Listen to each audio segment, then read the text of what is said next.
Peran perbankan sangat penting bagi pelaku usaha di tengah pandemi COVID-19 saat ini. Permodalan yang diberikan perbankan mampu menopang usaha dan kelancaran operasional bisnis UMKM. Terlebih pemerintah memiliki beberapa program yang memudahkan pelaku usaha ultramikro atau UMKM dalam mencari modal usaha. Menjadi wirausaha bisa menjadi salah satu opsi untuk bertahan hidup di tengah pandemi COVID-19.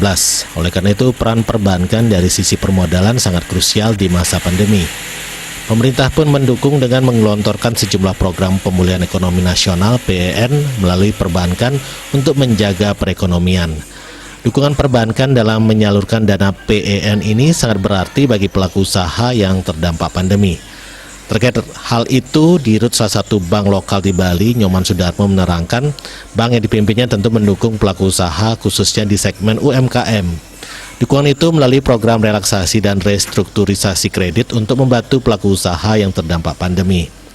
Terkait bantuan permodalan, ia menjelaskan sama seperti perbankan lainnya, tidak ada syarat khusus bagi masyarakat yang hendak mengajukan pinjaman ke bank guna memulai usaha di masa pandemi COVID-19.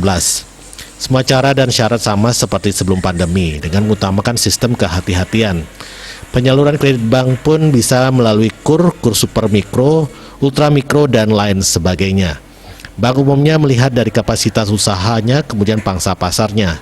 Intinya sesuai fungsi pokok bank adalah menyimpan dana dan menyalurkan kredit sepanjang koridornya adalah capacity, kemampuan dan prospek usaha, bank pasti akan memberikan beberapa kemudahan.